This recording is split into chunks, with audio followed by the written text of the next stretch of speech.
It is also a gentle way of showing self-respect. You are telling yourself, you matter, your mind matters, your peace matters.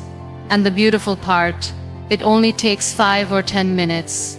Just a little time for you, before the rest of the world enters. No phone, no rush, no noise, just awareness. People chase calm like it is a secret treasure. But calm is not found somewhere out there. It is created by what you do, daily. And starting your day with stillness is one of the most powerful ways to create that calm. Think of it like tuning an instrument. If you start your day off key, the rest of the day struggles to find harmony. But if you begin with a pause, a deep breath, a silent intention, your rhythm aligns. You move with more grace. You think before you speak. You feel before you react. You start leading your day instead of being dragged by. Gratitude is not about being fake happy or pretending everything is perfect.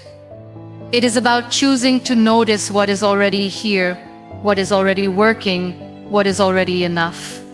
Most people are waiting for some big success or change before they feel grateful. They say, I will be thankful when I get that job, or I will feel better once I'm in a better place.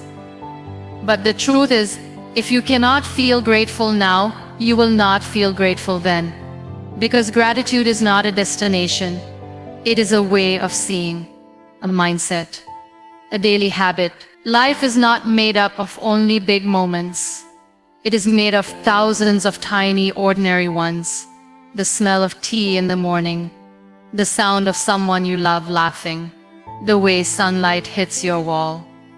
A message that arrives at just the right time, a small win that no one claps for. These are the things that go unnoticed when we are always chasing more. But these are the exact things that make life feel rich. When you pause and give thanks for the little things, something inside you shifts.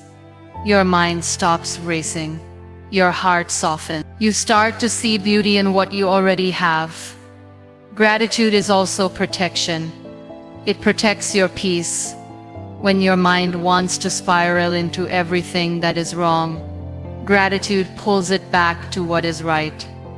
When you feel overwhelmed, it brings you back to what is working. It does not erase your pain. It just reminds you that your pain is not the whole picture. It says, yes, this is hard, but look, there is still light. And sometimes that reminder is all you need to keep going. Practicing gratitude is not complicated. It is not a ritual that takes hours. It can be one sentence written down in a notebook, one thought whispered before sleeping, one deep breath followed by, thank you for this moment. The key is consistency. You do not wait for special occasions. You do not wait until everything feels perfect. You do it every day, especially on the days when it feels hardest. Because those are the days your mind needs it the most. It is easy to complain, easy to focus on what is missing, what others have, what you wish was different. But when you train your brain to see what is present, what is good, what is kind, your life begins to feel lighter. You start appreciating the things you used to take for granted. The body that carries you, the mind that is still learning, the heart that still hopes. Even when things are tough, you start to say, I am grateful for my strength, for my breath, for the chance to try again. Gratitude also changes how you treat others. You stop taking people for granted. You notice their efforts. You say thank you more. You become softer, more patient, more open, and in return your relationships deepen. Because nothing connects people more than feeling seen, appreciated, and valued. This habit of gratitude slowly becomes a lens. You begin to see life not as a list of demands, but as a collection of blessings. Not as something you are owed, but something you are gifted.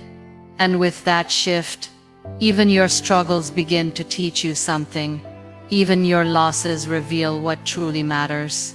You stop moving through life with a heavy heart. you walk with presence, with awareness, with grace. Every morning you have two choices: focus on what is missing, or focus on what is already here. One will drain you, the other will fill you. One will keep you chasing, the other will keep you grounded. Gratitude is not a feeling that comes after joy. It is the path to joy itself. Sleep is not a luxury, it is a necessity. It is not something you do only when everything else is done. It is the foundation that allows everything else to be done well. And yet, sleep is the first thing many people sacrifice. They stay up scrolling, watching, worrying, working, telling themselves they will rest later, they will catch up eventually. But the body does not wait for permission, it keeps score. And the cost of ignoring sleep shows up quietly at first, in tired eyes, in foggy thinking, in short tempers, in slow healing. Then slowly, it becomes your new normal, waking up tired, living in a haze, chasing energy from coffee instead of your own rhythm. When you sleep with intention, you give your body the gift of repair. You allow your mind to process, your muscles to recover, your heart to reset. Sleep is not just rest, it is restoration. A time when the body does its silent work. It clears the clutter from your brain, balances your hormones, strengthens your immune system, and calms your nervous system. It is the reset button most people keep ignoring while wondering why they feel off balance. But sleeping with intention means more than just lying in bed. It means preparing your mind for rest, creating a space that feels safe, calm, and quiet.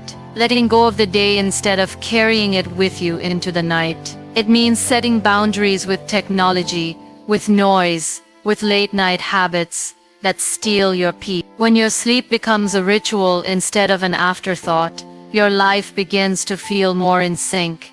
Waking with purpose is just as important.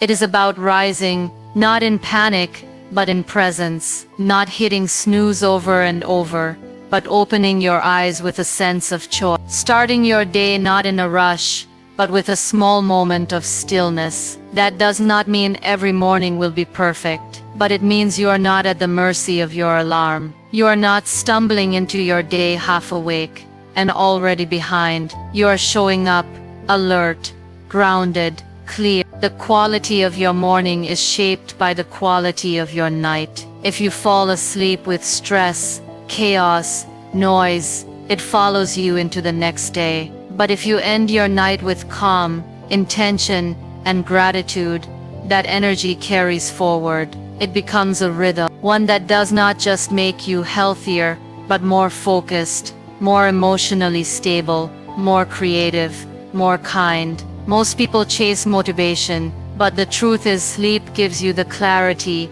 to know what matters. It gives you the strength to follow through. It gives your brain the reset it needs to solve problems, to focus, to learn. When you are sleep deprived, everything feels harder than it actually is. Small problems feel like heavy burdens. Simple tasks feel overwhelming, and joy starts to feel out of reach. You do not need a perfect routine. You just need a commitment to protect your rest, to not see sleep as wasted time, but as sacred time, to respect your bedtime like you respect your meetings, to honor your body's signals instead of fighting them, to create an evening space that soothes your mind instead of stimulating it. That could mean reading a book instead of watching another episode, writing down your thoughts instead of scrolling, dimming the lights instead of keeping your phone lit in your face until midnight.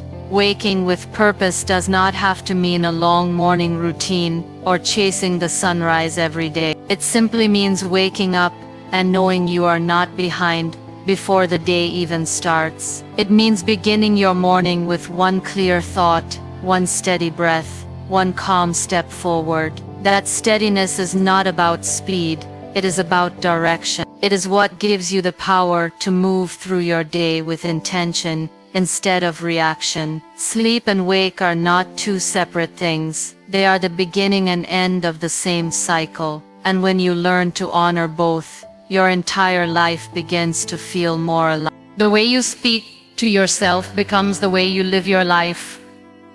Every word, every thought, every sentence you repeat in your mind creates a pattern. Most people do not even realize how unkind they are to themselves. They mess up once and call themselves a failure. They make a mistake and replay it in their head like a punishment. They compare their lives with others and tell themselves they are not enough, not smart enough, not pretty enough, not successful enough. And slowly, those words become their truth. Not because they are facts, but because they were repeated so often. You would not speak to a friend the way you speak to yourself. You would not call someone you care about a loser, a disappointment, or a waste of time. And yet, that is how people talk to their own reflection. It starts small, a thought here, a joke there. I am so stupid. Why can I never get anything right? Of course this happened to me. Over time, those words dig deep. They shape your confidence, your mood, your energy, your decision. They become the background noise of your life, constantly whispering reasons why you should not try, why you do not deserve better, why you should give up. But the truth is, you are not your worst moment. You are not your mess up. You are not your past. You are a work in progress, just like everyone else. You are growing, you are learning, and you deserve to be spoken to with the same kindness you give others. Self-kindness is not weakness, it is strength. It takes courage to treat yourself with care in a world that constantly pushes you to be more, do more, prove more. It takes strength to look at yourself and say, I am doing my best, even when your best does not look like success to others. Speaking kindly to yourself is a habit. It does not come naturally to everyone, especially if you grew up in an environment where criticism was louder than encouragement. But it can be learned. It starts with noticing your inner voice, paying attention to how you speak to yourself when things go wrong, catching the harsh thought, replacing them with something more true, more gentle, not fake praise, but real compassion. I made a mistake, but that does not mean I am a mistake. I feel lost today, but that does not mean I am failing. I am struggling, but that does not mean I am weak. Your words matters. They build or break you. And when you change your inner dialogue, everything else begins to change too. You take more risks because you are not afraid of failing in front of your own judgment. You try new things because you know you will not tear yourself apart if it does not go perfectly. You rest without guilt. You ask for help without shame. You forgive yourself without waiting for someone else to say, it is okay. This kind of self-talk is not about ignoring problems. It is about facing them without destroying yourself in the process. It is about holding space for both accountability and compassion. You can tell yourself the truth without being cruel. You can want to grow without hating who you are now. You can be both a work in progress and worthy of kindness. Every time you choose to speak gently, you build a foundation that cannot be shaken by outside voices. You stop needing constant validation from others. Because you have built a safe home inside your own mind. You become your own source of strength, your own cheerleader, your own safe place. And that changes everything. Because when your inner world becomes kinder, your outer world begins to reflect that same peace. You begin to walk differently. You begin to glow in silence. You begin to rise without noise. All because you decided to change the way you speak to the person who hears you the most. There is too much noise in the world. Not just the kind you hear, but the kind that lives in your mind. The constant stream of opinions, updates, advice, comparison, arguments, Distractions. It never ends. Every scroll brings you someone else's life. Every notification steals a piece of your attention. Every click opens another door into someone's world, while quietly pulling you away from your own. People wake up and reach for their phones before they even reach for their thoughts. They know everything about others, but very little about themselves. That is what happens when you consume more than you create. You lose touch with who you are. Creating something does not mean becoming an artist or writing a book. It means using your energy to make something that reflects your mind, your heart, your values. It can be writing a journal, planning your day with intention, cooking a meal with love, planting a small flower, fixing something that was broken, helping someone with a kind word, solving a problem at work in a new way. Creation is not about perfection. It is about direction. It is you saying, I am not just a sponge soaking up the world. I am a soul shaping it, even in small ways. When you consume too much noise, your inner voice starts to fade. You begin to doubt your decisions. You stop hearing your own instincts. You start moving like a copy of everyone else. That is not living. That is drifting. And drifting is dangerous, because it feels like movement but takes you nowhere. To break that cycle, you have to choose meaning. You have to start building more than you binge, creating more than you scroll, feeling more than you perform. There is peace in creating, even when it is small. There is something grounding about putting your energy into something you can see, or touch, or reflect on. It becomes a mirror of your growth, and slowly it becomes a rhythm, a part of your daily life that keeps you centered. When the world feels overwhelming, you have something that brings you back to yourself. You are not just reacting to everything around you. You are participating, choosing, shaping. Creating also connects you to your own story. Instead of living through the highlight reels of others, you begin to find beauty in your own moments. You see your own progress. You feel your own presence. You become less interested in proving and more focused on building. This shift is quiet, but powerful. Because when your days are filled with meaning, you stop searching for constant entertainment. You stop needing validation every hour. You stop fearing being alone, because your own presence becomes enough. You begin to ask better questions. Not what did I miss online, but what did I do today that made me feel alive? Not who liked my post, but what did I create that I am proud of? Not how do I look compared to others, but how does my life feel when I am truly present in it? These are the kinds of questions that build a better life, and they cannot be answered in the middle of noise. Silence is not empty. It is full of answers.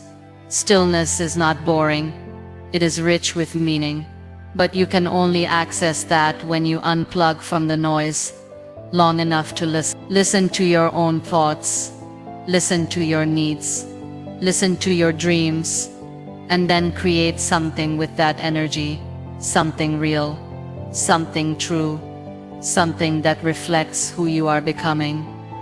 When you do that daily, even in small ways, you reclaim your power. You no longer wait for life to give you meaning.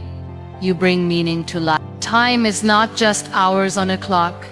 It is your energy, your focus, your life. How you spend your time is how you spend your existence. And yet, so many people treat it like it is unlimited. They give it away without thinking.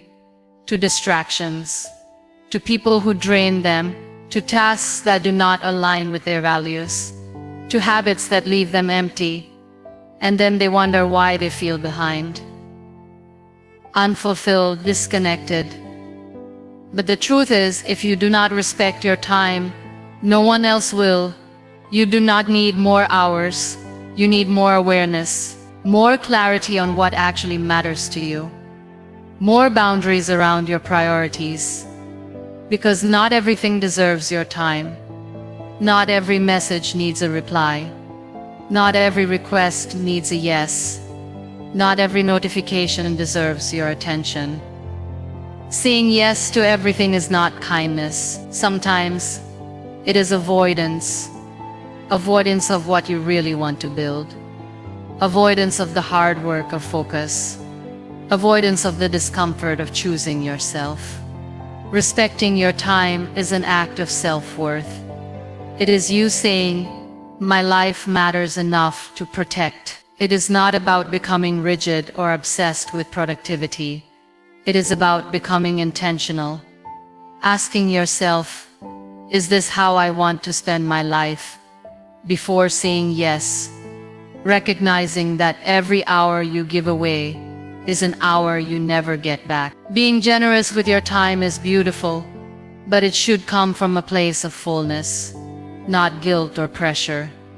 One of the reasons people struggle with time is because they forget they have the right to choose. You do not have to attend every gathering, take every call, scroll for every update, say yes to every demand. You are allowed to pause, to say no, to reschedule, to carve out time for rest, for focus, for healing, for growth. Time is a currency, and your values are the budget. Spend it where it brings the most meaning.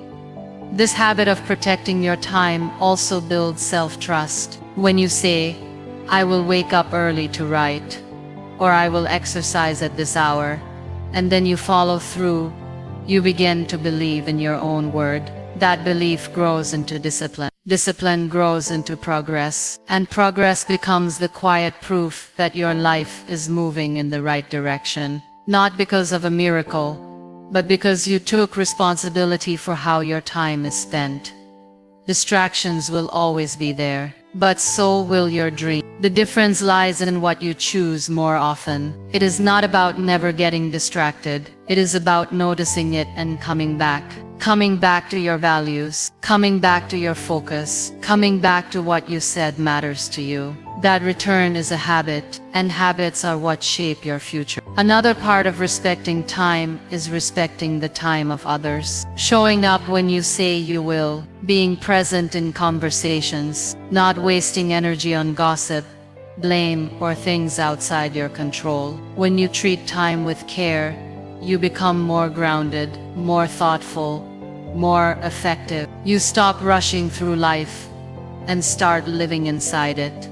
This habit also brings freedom, because once you realize that you are in charge of your time, you stop being a victim to your schedule. You stop blaming the world for your chaos. You take ownership, and that ownership is what allows you to design a life that fits you, not one that constantly exhausts you. There will always be demands, there will always be noise, but within that, you can create space for your work, space for your rest, space for your healing, space for what truly matters. And the more you practice this, the more your days begin to feel like your own, not borrowed, not stolen, but truly lived. Your body is your home, the only place you truly live in.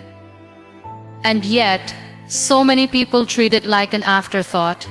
They wait until something goes wrong to notice it. They sit for hours without movement, ignoring the tension in their back, the tightness in their chest, the stiffness in their legs. They tell themselves they are too busy, too tired, too overwhelmed. But the truth is, even 5 minutes of gentle movement can shift your entire day. You do not need a fancy gym or a personal trainer. You need awareness. A moment of connection between you and your body. Movement is not just about fitness. It is about energy, emotion, presence. When you walk, stretch, breathe deeply, or simply sway your body, you are not just working on your health, you are releasing what your body has been holding. Stress, sadness, frustration, all of it gets stored in your muscles, your posture, your breath. When you move, you let it out. You feel lighter, not just physically, but mentally and emotionally too. That is why some of the clearest thinking happens during a walk. That is why dancing alone in your room can change your mood faster than any motivational quote. You do not have to be perfect. You do not have to follow a strict routine. You just need to begin. A few stretches after waking up, a walk around the block, a dance in your kitchen. A few minutes of yoga. Movement is freedom. It is your body saying, I am still alive. I still work. I still carry you. And when you respond with care, your body responds with strength. It becomes more open, more fluid, more awake. We live in a world that glorifies pushing through pain, sitting for hours on end, working endlessly, proving our worth through exhaustion. But your body was not designed for that. It was made to move, to bend, to breathe. When you ignore that need, your body starts to speak louder through discomfort, through aches, through fatigue. It is not weakness, it is a message. And movement is the reply. Moving your body daily is also an act of self-respect. It is you saying, I matter enough to take care of myself. It is you making time even in a busy day to connect with the one thing that carries you through everything. It does not need to look impressive. It needs to feel honest. Some days it might be a strong workout. Other days it might be just a walk in silence. Both are valid. Both are enough. Movement also brings you back to the moment. In a time where our minds are scattered in 100 directions, your body is always here. When you move with intention, you ground yourself. You stop overthinking. You stop rushing. You just breathe and move and exist. That is healing in itself. And when you move regularly, your confidence starts to rise.